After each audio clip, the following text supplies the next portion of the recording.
opportunity and a space to showcase what projects they're working on, what talents they may have to offer, is just really a blessing to us and to the community. So we're very grateful to have Gyra Productions here this evening to welcome you all and show you what they're working on. We are very passionate about this project. We came across this project about a couple of years ago.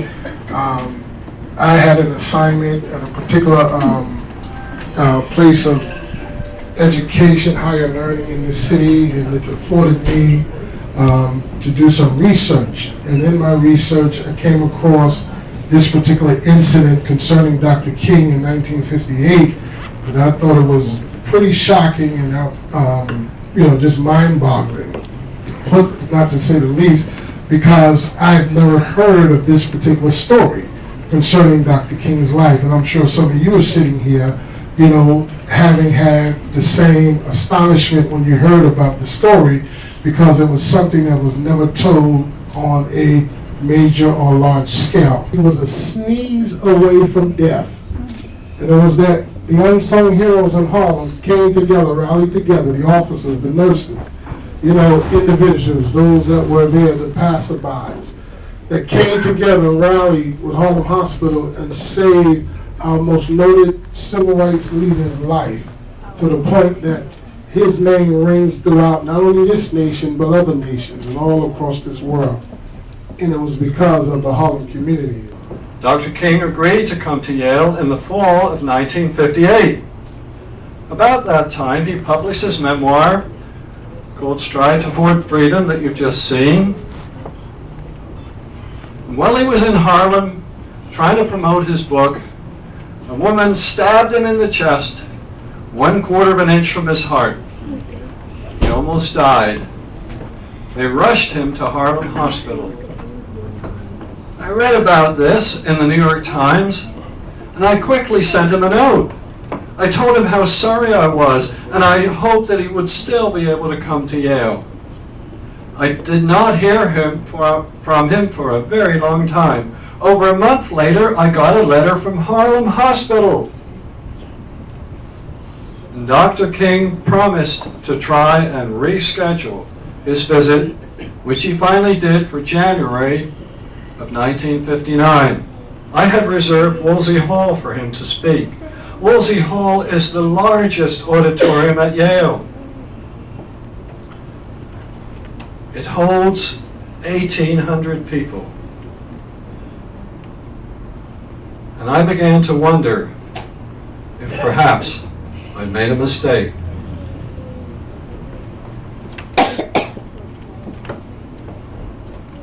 But Martin Luther King insisted that with passion and perseverance, we could achieve integration with legal and moral force without violence. And the crowd of over 2,000 students stood up and cheered. He sounded like an Old Testament prophet. I was looking for another project that would involve Harlem, that Storyville could get active again, and was so happy when Al came forward with the perfect way to honor this community and to honor Dr. King with a part of his career that people weren't familiar with. Tonight, coming here, I came with the thought that it is time to resurrect the dream. If we don't resurrect the dream, we will allow ourselves to find ourselves in a nightmare. And it is time for Harlem, because Harlem has always been the epicenter of courage and tenacity.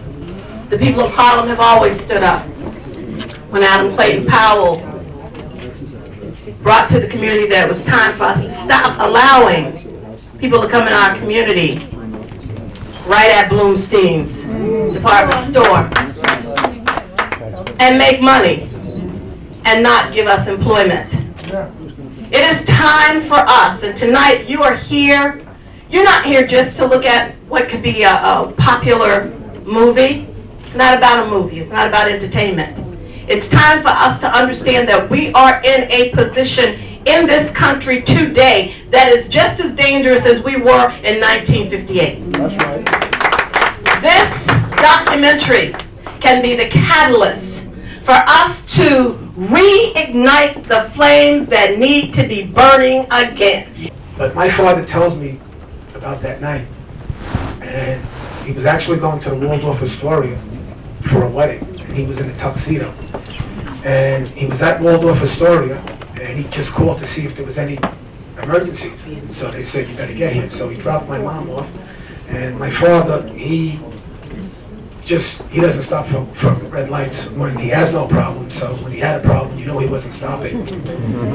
When he got there, Dr. Maynard and Dr. Cordice, it was a touchy situation. And if you look, when Phil, I'm sure you saw the trailer, Phil Romano, my father, walked in as like a renegade and just surmised the situation very, very quickly. And he knew that if he tried to take the letter opener out, there was a 70-80% chance that a shake or a cough or a sneeze and Dr. King would perish.